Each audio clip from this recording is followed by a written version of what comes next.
برادران اسلام، الحمدللہ ہم سیرت النبی صلی اللہ علیہ وسلم کے بارے میں اپنے دروس میں بیان کر رہے ہیں۔ حضور صلی اللہ علیہ وسلم کی سیرت طیبہ کے بارے میں ہم نے اختصاراً جزیرہ عرب کے احوال، حضور صلی اللہ علیہ وسلم کی ولادت سے قبل، پھر حضور صلی اللہ علیہ وسلم کی ولادت سے قبل آپ کے بارے میں مبشرات، ارہاسات، پھر زمان ولادت، پھر وقت ولادت، اور اس کے بعد زمانہ رضاعت، اور زمانہ رضاعت کے بعد پھر حضور صلی اللہ علیہ وسلم کا عنفوان شباب اور آپ کا سفر برائے تجارت شام اور واپسی پر سیدہ خدیجہ رضی اللہ تعالی عنہا سے آپ کا نکاح مبارک، اور پھر تجدید کعبہ، بناء کعبہ میں آپ کی شرکت، اور اس کے بعد رویا صادقہ، اور پھر وہ گھڑی، وہ ساعت مبارک اور وہ عظیم الشان وقت جو باعتبار ظاہر کے بھی رحمت تھا اور باعتبار باطن کے بھی رحمت تھا، کہ رمضان المبارک میں اور غار حرا میں، جبل نور پہ، حدود حرم میں اللہ کے پیغمبر پر وہ اللہ کا فرشتہ جو انبیاء اور اللہ کے درمیان میں قاصد ہے، رسول ہے، وہ رسول نوری ہے، اور وہ سب سے پہلی وحی لے کر میرے آقا سرکار دو عالم صلی اللہ علیہ وسلم پہ اترا، اور حضور پاک نے ان آیات مبارک کو تلاوت کرنے کے بعد آپ سیدہ خدیجہ رضی اللہ تعالی عنہا کے ہاں تشریف لائے، اور آپ پر اس وحی کا، اس ثقل کلام کا اور اس لقاء جبریل کا جو اثر تھا، اس کی وجہ سے ایک سرابی کیفیت تھی جس کا آپ نے سیدہ خدیجہ رضی اللہ تعالی عنہا سے اظہار کیا تقریباً اپنے بیان۔ اور سب سے پہلی بات تو یہ سمجھیں کہ وحی جو ہے،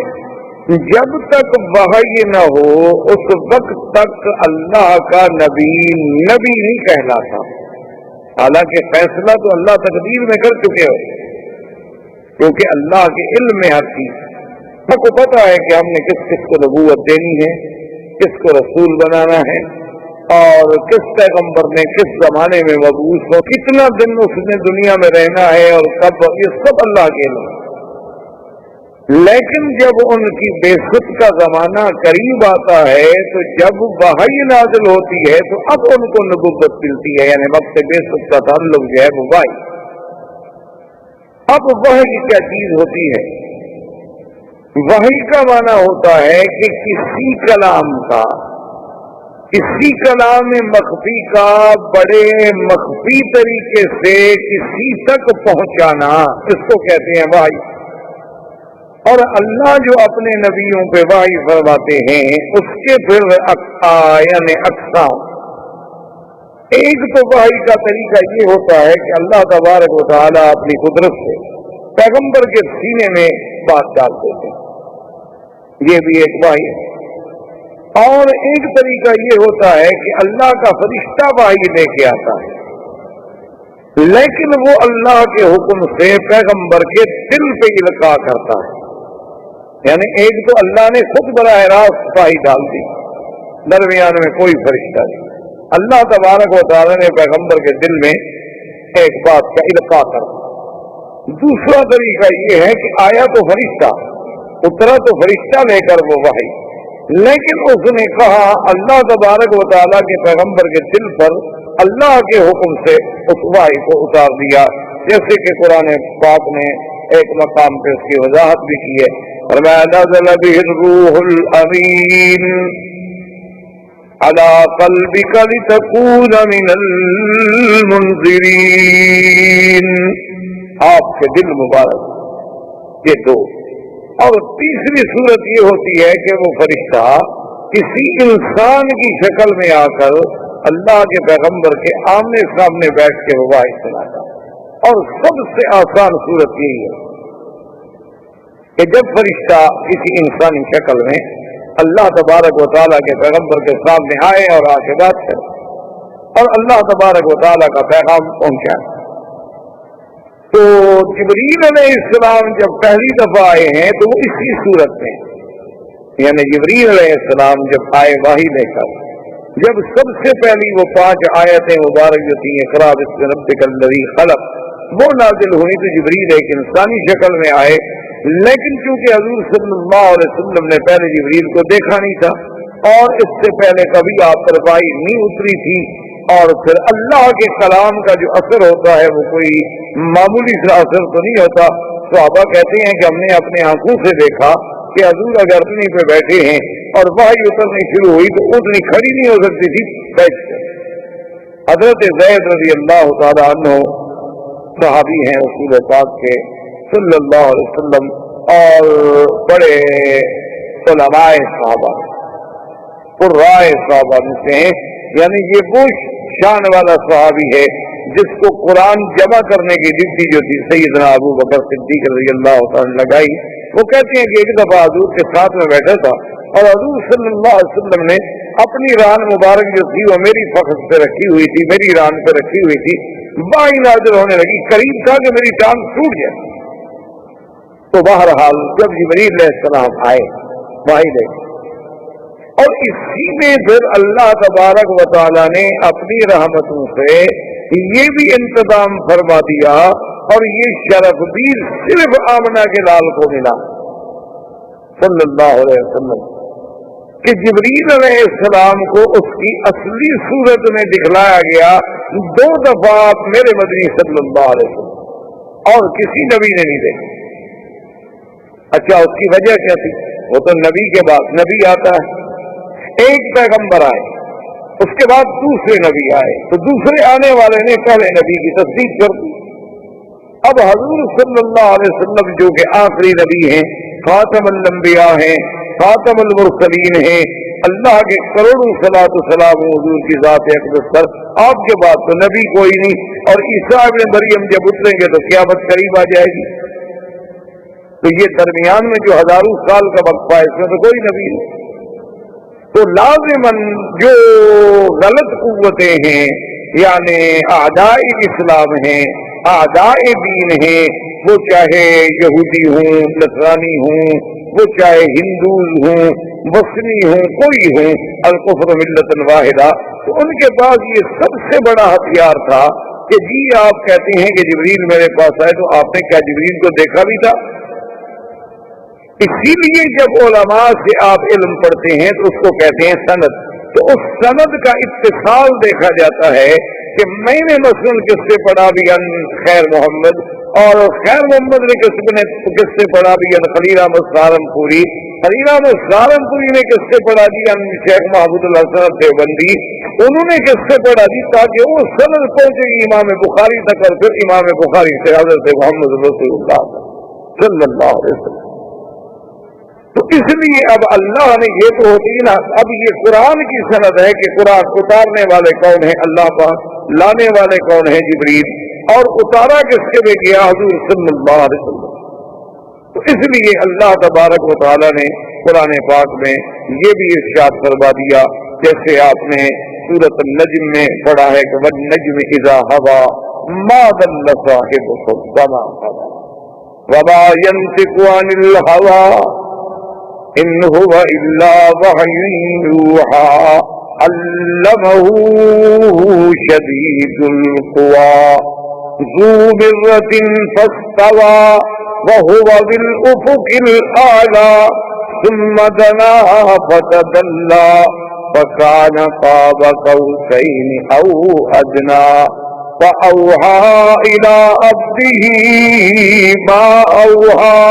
اللہ نے فرمایا کہ ہم نے جو فرشتہ اتارا وہ فرشتہ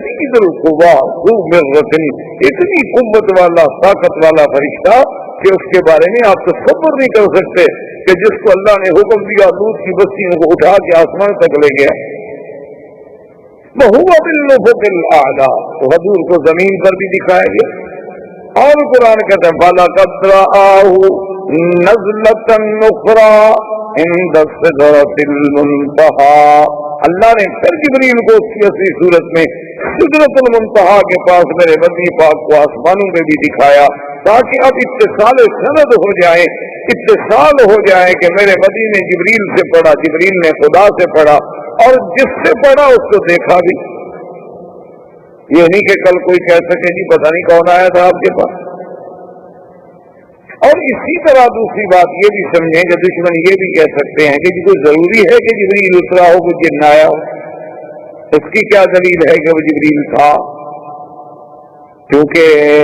اعداء جو ہوتے ہیں، دشمن جو ہوتے ہیں، انہیں تو ایک موقع کی انتظار ہوتی ہے کہ ہمیں بس کوئی بات کہنے کا موقع مل جائے تاکہ ہم اسلام کے خلاف اور قرآن کے خلاف اپنا زہریلی سازش جو ہے اس کو پایہ تکمیل تک پہنچا سکیں۔ تو ان کے اعتراضات جو ہیں وہ یہ ہوتے ہیں کہ جناب جب جبریل آیا، حضور نے ہی آگے کہا نا کہ ایک آدمی تھا، اور پھر اس کے بعد کیا پتہ ہے وہ جن ہو، اور جن بھی تو ہر شکل بنا سکتے۔ تو اس لیے علماء نے کہا کہ ایک تو اللہ نے حضور کو اس کی اصلی صورت میں دکھلا دیا تاکہ کسی کا شبہ نہ رہے۔ اب اگر کسی کا حضور پر ایمان ہی نہیں ہے تو اس کو تو سمجھانے کا تو فائدہ ہی نہیں، جب وہ نبی کو مانتا ہی نہیں ہے، خدا کو نہیں مانتا، اس کا کیا سمجھانا۔ اور دوسری بات یاد رکھیں یہ ہے کہ اگر جن آئے تو جن پھر اس قسم کا پاکیزہ کلام لے کر تو نہیں آتا، جن اس قسم کی مقدس بات لے کر تو نہیں آتا، جن تو عفریت من الجن والی بات ہے، وہ تو شیاطین ہیں، وہ تو ان کو گمراہی کے لیے آتے ہیں۔ اور تیسری بات یہ ہے کہ جن تو خود اتنی پریشانیوں میں مبتلا تھے کہ حضور صلی اللہ علیہ وسلم کی بعثت کے ساتھ ان کے آسمانوں پہ پہرے لگ گئے، ان کا نظام درہم برہم ہو کے رہ گیا، حتیٰ کہ مورخین نے اعتراف کیا ہے کہ ایک عورت تھی، اس پہ ایک جن عاشق تھا، تو وہ جن آیا اور اس کے گھر کے درخت کے اوپر پرندے کی شکل میں بیٹھا تھا، اس نے پہچان لیا عورت نے کہ تو وہی جن ہے، کبھی پرندہ بن کے آتا ہے، کبھی انسان بن کے آتا ہے۔ اس نے کہا لماذا لا تنزلوا بنا، آؤ اترو ہمارے پاس رہو۔ اس نے کہا تمہیں پتہ نہیں ہے کہ ایک نبی پیدا ہو چکا، تمہیں پتہ نہیں ہے کہ آج جن کس حال میں پڑے، اور تمہیں پتہ نہیں کہ اس نبی کی شریعت میں زنا حرام ہے۔ تو جنوں کا یہ عالم ہے۔ تو اس لیے ایک ہوتا ہے محض شبہات پیدا کرنا، ایک ہوتا ہے نظر انصاف سے کسی بات کا دیکھنا۔ شبہات پیدا کرنا تو بہت آسان، لیکن نظر انصاف سے دیکھا جائے تو اس سے بڑی سچائی کی، حقانیت کی کیا دلیل ہو سکتی ہے کہ وہ پیغمبر جو بوقت وحی کہتا ہے ما انا بقارئ، میں پڑھا ہوا نہیں ہوں، لیکن ایسا کلام لاتا ہے کہ دنیا کا ہر پڑھا ہوا اس کے سامنے دنگ رہ جاتا ہے، تو یہ کیسے جن کا کلام ہو سکتا ہے؟ تو بی بی سیدہ خدیجہ رضی اللہ تعالیٰ عنہ ورقہ ابن نوفل کے پاس لے گئی۔ ورقہ ابن نوفل نے جب ساری کہانی سنی اس نے کہا ابشری یا خدیجہ، نزل علیہ الناموس الاکبر ونزل علیہ الذی نزل علی موسیٰ علیہ السلام، کہ مبارک ہو یہ جو واقعہ بتلا رہے ہیں ان پر تو وہی ناموس اکبر، وہی روح الامین، وہی اللہ کا فرشتہ اترا ہے جو حضرت موسیٰ علیہ السلام پہ اترا۔ اور یہاں یہ بات بھی یاد رکھیں کہ حضور کی بعثت سے پہلے کچھ لوگ ایسے بھی تھے مکے میں جو موحد تھے، اللہ کی توحید کو مانتے تھے، لیکن بیچاروں کو تفصیل کا پتہ تھا، جیسے ورقہ ابن نوفل، یہ بھی دین نصارہ بیٹا یہ بت پرست نہیں تھا، یہ بتوں کو سجدہ نہیں کرتا۔ اسی طریقے سے اور عمرو بن نفیل تھا، اسی طریقے سے قصہ بن قیس بن ساعدہ، یہ وہ لوگ تھے جو دعوت توحید دیتے تھے، لوگوں کو کہتے تھے کہ دین حنیف اختیار کرو، دین ابراہیم علیہ السلام اختیار کرو، یہ تم جو بتوں کو پوجتے ہو اور بتوں کے آگے سجدہ کرتے ہو یہ کوئی دین نہیں ہو سکتا۔ ایک ایسا دین ہے کہ آدمی اپنے ہاتھوں سے بت بنائے اور ان کو آ کے رکھ دے اور ان کو پھر دیوی دیوتا سمجھ کے پوجنا شروع کر دے، یہ بات نہ عقل میں ہے اور نہ نقل میں ہے، ان چیزوں سے بچ جاؤ۔ اور بڑی عجیب عجیب کیسے میں سائدہ عجیب عجیب باتیں کرتا تھا، اور اللہ نے خدا کی قدرت دیکھیں اس کو اتنی بڑی حکمت بھی دی تھی، علم بھی دیا تھا اور اس کو اللہ نے اتنی بڑی وجاہت دی تھی کہ جب مکے والوں نے اس کی توحید کے سبب سے تنگ آ کے اس کو مکے سے نکال دیا تو اس نے باہر جا کے ایک چشمے پہ ڈیرا لگا لیا. اس چشمے پہ جنگل کے درندے آتے, شیر آتے, چیتے آتے, بگیاڑ آتے, پانی پیتے, اس کے ساتھ بیٹھے رہتے. اور کبھی کبھی اگر ایک جانور پانی پی رہا ہوتا اور دوسرا اس کے اوپر کوشش کرتا اس سے آگے پانی پینے کی تو وہ ان کو ڈانٹتا اور مارتا اور کہتا اس کو پانی پینے تو کیوں زیادتی کر رہے. یعنی اس کا حکم جو ہے وہ درندوں اور چرندوں پہ بھی چلتا تھا, لیکن وہ توحید پہ تو رہے, لیکن ان کی دعوت میں اتنی اثر پیدا نہیں ہو سکا. اب حضور صلی اللہ علیہ وسلم کی جب آپ نے ورقہ ابن نوفل کی باتیں سنی تو ورقہ نے ایک خاص بات یہ بھی کی. اس نے کہا کہ یا لیتنی, یا رسول اللہ کاش اس وقت میں بھی موجود ہوتا اور میری جوانی ہوتی تاکہ میں آپ کا انصار بنتا, آپ کا خادم بنتا, آپ کا معاون بنتا, یہ قوم آپ کو مکے سے نکالے. تو حضور صلی اللہ علیہ وسلم بھی جوش میں آگے فرمایا اب مخرجیہم, بخاری شریف کی حدیث ہے, آپ نے فرمایا اب مخرجیہم, مکے والے مجھے نکالیں گے. کیوں نکالا تو اس کو جاتا ہے جس کے کردار پہ کوئی بات ہو, مجھے کیوں نکالیں گے. اس نے کہا حضور آپ پریشان نہ ہوں, جتنے نبی گزرے ہیں ان سب کو قوموں نے نکالا, ان سب کو ہجرت کرنی پڑی ہے. حق کہنے والوں پر یہ امتحان آتے, یہ کبھی نہیں ہو سکتا کہ حق کہا جائے اور تکلیف ہے. اس لیے ہمارے ایک عالم دوست سے فوت ہو گئے, اللہ ان کی قبر پہ رحمت فرمائے. وہ کہتے تھے یہ کبھی نہیں ہو سکتا کہ آدمی حق کہے اور لوگ حلوہ کھلائے. انہوں نے کہا یہ حلوہ کھانے والے جو ہیں نہیں سمجھ لو کہ پھر حق نہیں کہیں, ورنہ اللہ کے انبیاء کو تو پتھر ملے اور ہمیں حلوہ آخر کیوں ملتا ہے. اس کا معنی ہے کہ ہم کچھ حق کھل کے کہہ نہیں رہے, ہم کچھ تھوڑا بہت اوپر وہ شوگر کوٹڈ کر رہے ہیں کنین کھلانے کے لیے, اس کے اوپر کوئی میٹھا میٹھا لگا رہے ہیں. ورنہ اگر کھل کے حق کہیں تو اللہ کے نبی کا لوگوں نے حق برداشت نہیں کیا تو ہمارا حق کون برداشت کرے. یہ کیسے ہو سکتا ہے کہ حق الحق کو حق تو کڑوا ہوتا ہے, یہ تو کبھی ہو نہیں سکتا کہ حق میں میٹھا حق تو کڑوا لگے. تو حضور صلی اللہ علیہ وسلم واپس تشریف لے آئے تو یہ آپ کی نبوت کی ابتدا تھی. سمجھے, نبوت کا معنی کہ وحی تو اترنی شروع ہو گئی, اب آپ کی نبوت سے شروع ہو گئی. لیکن ایک ہوتا ہے کہ آگے دین کا, تبلیغ کا, رسالت کا, پیغام کا, اوامر کا پہنچانا, وہ ابھی حکم نہیں ملا. پہلا حکم تو صرف اتنا تھا نا اقرا بسم ربک الذی خلق, آپ پڑھیں. تو اب حضور صلی اللہ علیہ وسلم ایک روایت مبارک میں ہے کہ اپنے گھر میں لیٹے ہوئے تھے سیدہ خدیجہ کے گھر میں, اور کپڑا مبارک اوپر ڈالا ہوا تھا. کیونکہ قرآن پاک میں دو مقام پہ لفظ ہے, ایک مدثر اور ایک مزمل. مزمل کا معنی بھی یہی ہوتا ہے کسی کپڑے کا اپنے اوپر لپیٹ کے لیٹ جانا, سو جانا. مدثر کا معنی بھی جسار کا معنی یہی ہوتا ہے کہ کوئی بڑے سے بڑا کپڑا لے کر یا کوئی بڑے سے بڑا کمبل لے کر, کوئی چیز لے کر آدمی اپنے آپ کو لپیٹ لے اور لیٹ جائے تو اس کو کہتے ہیں مزمل, اسی کو کہتے ہیں مدثر, بسار سے اور تزمیل سے. تو حضور صلی اللہ علیہ وسلم لیٹے ہوئے کہ اللہ کا قرآن نازل ہوا. جبریل علیہ السلام تشریف لائے کہ یا ایھا المدثر قم فانذر, یا ایھا المدثر قم فانذر وربک فکبر وثیابک فطہر والرجز فہجر. اور یہ بھی دیکھیں شان رسول پاک صلی اللہ علیہ وسلم, یہ سب سے بڑی عظمت شان ہے کہ اللہ تبارک و تعالیٰ اپنے محبوب کو خطاب کرے اسی کیفیت میں جس کیفیت میں وہ لیٹے ہوئے تھے. اے میرے محبوب, کپڑے میں لپٹنے والے, کپڑے میں لپٹ کے لیٹنے والے, اٹھو.